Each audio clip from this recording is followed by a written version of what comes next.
Hello, good evening, and welcome to the Dutchin channel. It's Monday, the 29th of April 2024.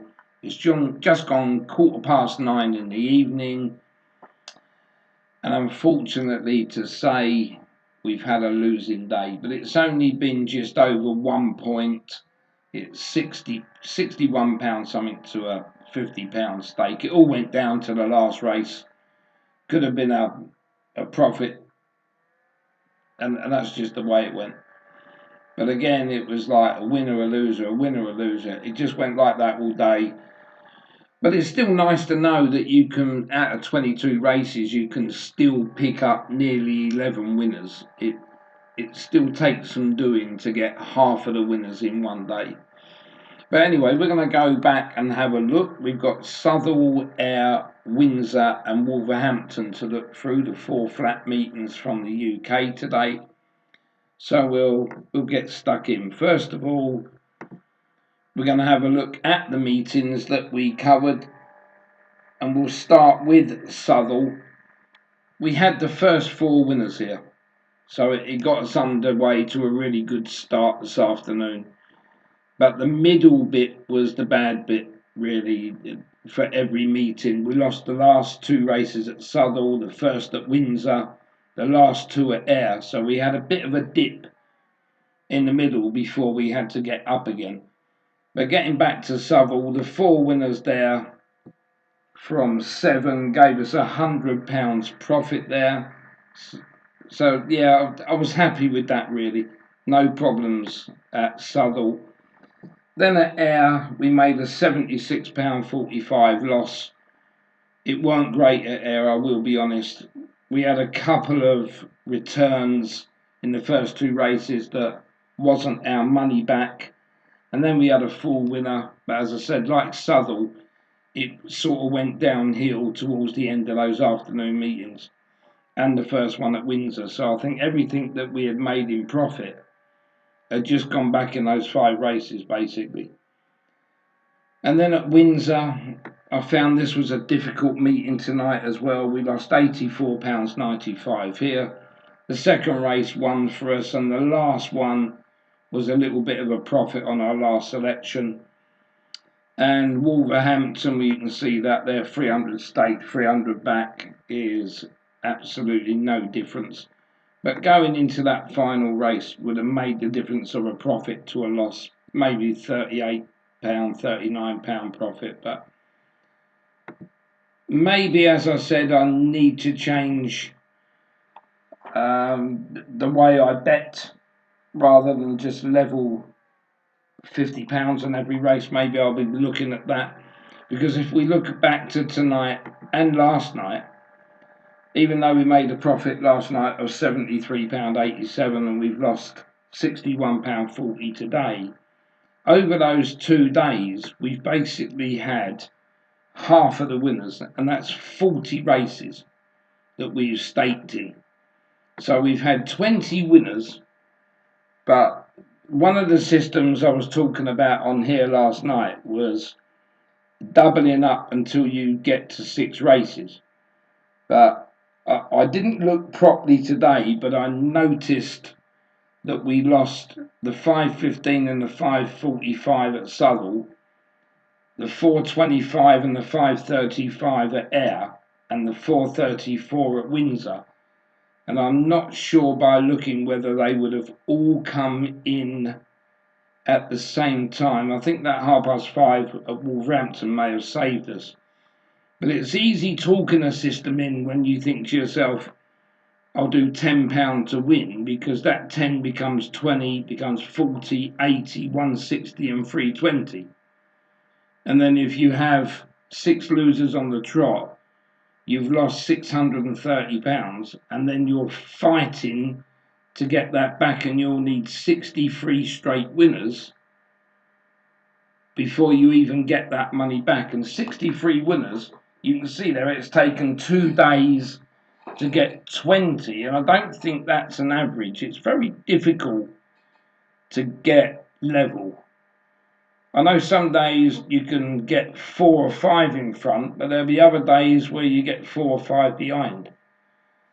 So it's hard to say what to do. But I mean, if I would have done the the one where you double up, we would have been 20 results ahead. We'd have had £200 profit. And it's very easy to look at that. I mean, I did do it for £20 once, a long time ago. But I was always worried that you would lose 1,260 quid. And how it would be to get that money back. And it's all right talking it, but when you've done your 20, your 40, then your 80, and then you think, oh my God, it's 160 now. But luckily, I didn't do it long enough to lose. And I think the highest I got to was 5. And you think, shall I not do it? Shall I cut my losses? And that's what you've got to do. It's very easy when you're doing it on paper. Yeah, or just looking at systems on paper. Doubling up isn't the way forward. I'm very happy with what I do here, but I think I've just got to push something out just to get some winnings in.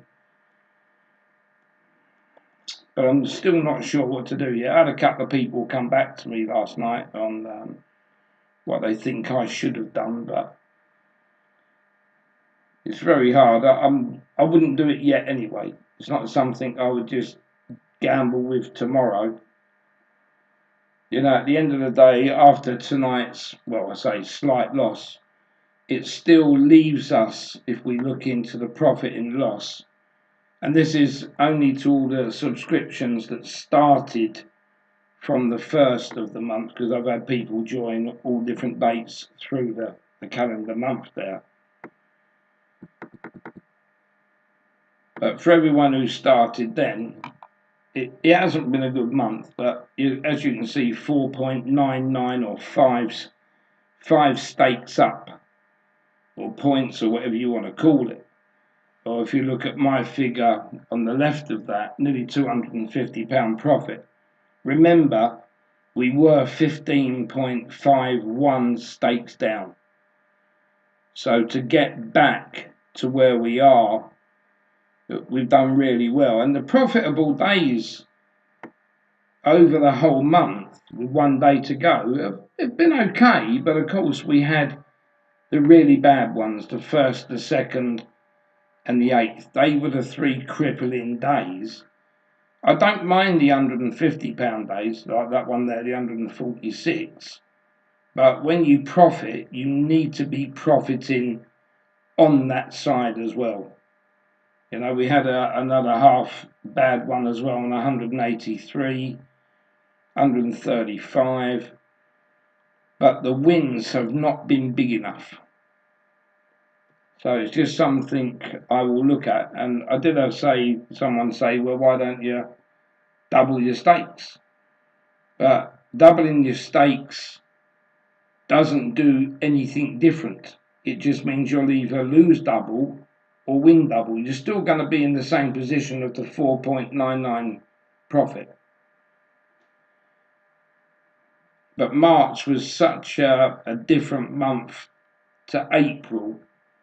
I mean, we've held our own now since we've got in front. And it's a case of trying to push on. But as I say, in 2 days to get 20 winners from 40 takes some doing. So it's just, I think, the staking plan needs tweaking. So I still will look at that, but I was playing the safe game by just backing singles, because that way, you know, if you've got one more single win than lose, then you make a profit. So perhaps I need to play the safe game in a different way. I did look at perhaps 10, 20, 30, 40, 50, 60, and I know at some point, even if you got to the 60, that if you did win, you would still be losing. But I need to put a little bit more thought and effort into that, which I will at some point. So anyway, that's how it looks on the profit and loss. So let's now have a look at the racing today. I've left the banner off the bottom because recently I've been doing this on every race so you can see where I was winning and where I was losing. The blue just denotes the meeting. The red obviously is the losers. The green are the winners. The light orange means we got less than our money back, and the dark orange means we got more than our money back. That's for the last selection. So it looks more red there, but it was pretty level.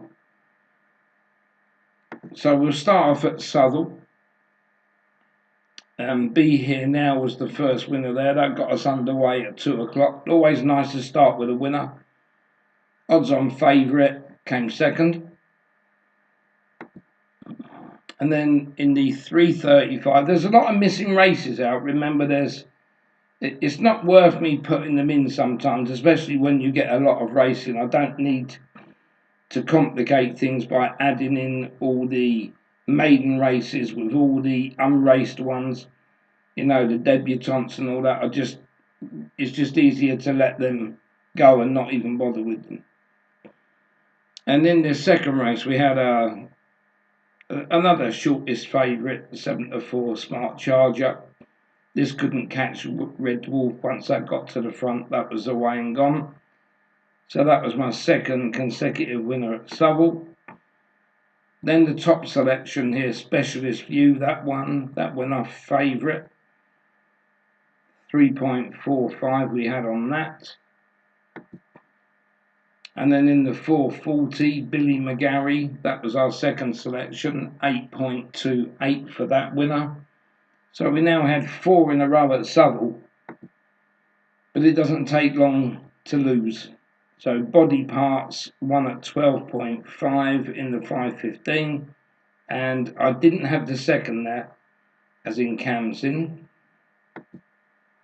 And then in the 1/4-to-6 race, I did like this horse, but when you're doing this system, if you don't give it, you don't give it, and that's basically it. But I did have the second there, 2:8, but that was a loser for the 1/4-to-6 race. Then we're going to go into Air. The first race there for us was the 2:45. Catherine Shree was 3.32. That went off favourite. We did get it, but it wasn't to a good enough stake. But it was £45 back. Then in the 3:15, they backed this Irish horse. That was the one that was always going to win that, I think. But again, it was our last selection. Didn't have a great deal of money on it, but it was better than losing totally. Then in the 3:50, if you look back at all different systems, this was a hard one to get this. Q's Bow, 8.98, but it was another top selection that came in. Then it was time for a couple of losers at Air. Pinpoint, couldn't get that. But again, as you can see, another second selection, so Showboated was one that came in there. Then the 5:35, Ebony Moore, that was another one I couldn't have, but as you can see again, as per normal, we get the second home, that's Tafsir. So that's 4 seconds already, or it should be 3, shouldn't it? Yeah. 3 seconds out of those 4 losers. Then we went to Windsor. Hear It for the Boys, just outstayed Dark Dreamer. It wouldn't have been a win, but it would have been a part win for us, though. So it would have mostly drawn us level on the day just by getting that.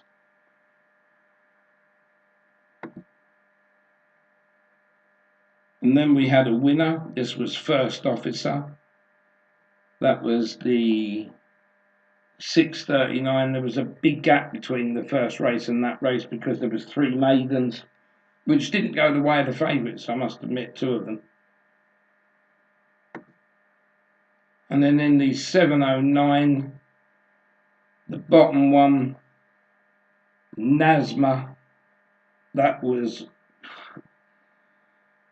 it's got a big price there of 43.10. I'm not sure that was. I remember seeing that about 6-7 to 1, so I'll have to review that. And we had, again, you got it the second, Alonzi.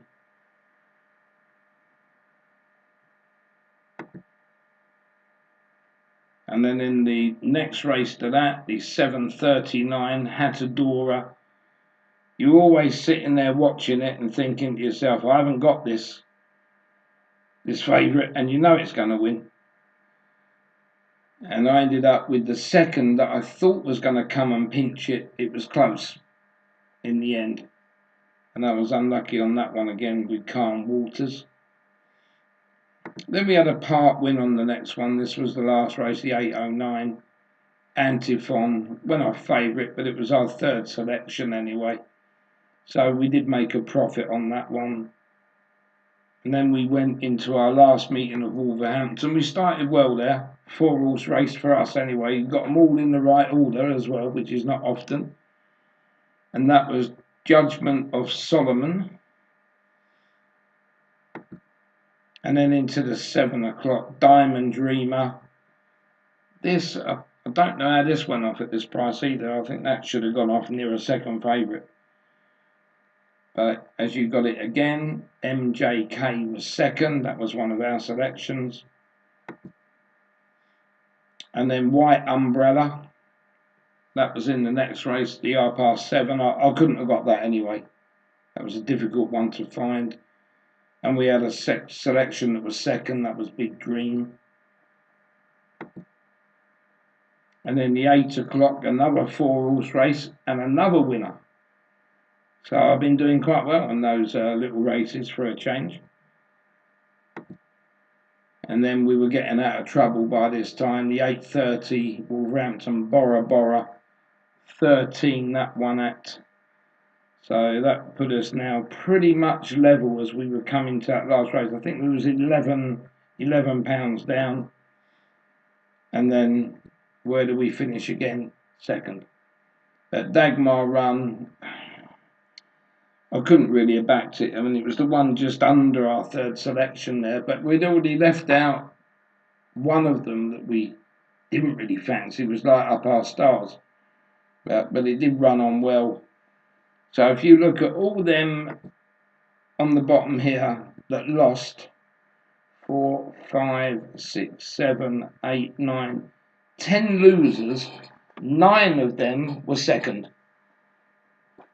So again, it's not going to be long before you hit a serious day. Or maybe it might work the other way around. And maybe everything will end up second. But all I needed out of 10 seconds was one more to win. And it would have made it a completely different day. But that's how unlucky it is since I've began to do this system. It is working. We'll just go back into here. And I didn't start this that long ago. I think we can go back to maybe this first. I don't know if we got it on that first win or not. But you can mostly say that it's made not far short of £600 in 2 weeks. So again, it isn't a bad ratio, but we've got to try and see if there's a different way of making a profit, just a different strategy on how to do it, but using the same horses, the same system and everything else. Just something else we need to find there, just to tweak it a little bit. But as I said, if anyone's got any ideas, just send me them. But if not, I will think of something as we go into this next week. So that's that. So it wasn't a bad day. I'm not going to grumble. I'm going to say that even yesterday we had 7 seconds and we still made a profit. There's something there. Something's got to happen at some point. There'll be a day where we get rid of those unlucky ones, and perhaps just find ourselves in a bit more of a profit there. But we've only got one day left in the month, so we'll see how that goes tomorrow. And I've done the selections for tomorrow. I haven't had, as I said, I was doing the flat racing. I haven't had time to do Punchestown. It's a lot of work to do this. I'm having to do some of it between races in the afternoon, and it takes me right round into the evening now, and I still haven't finished. And when I finish these videos, I've got to carry on by doing that to get that ready for tomorrow. So that's about it. Thanks for watching the results show, and we'll come back after this with the selections for Tuesday. Thanks for watching.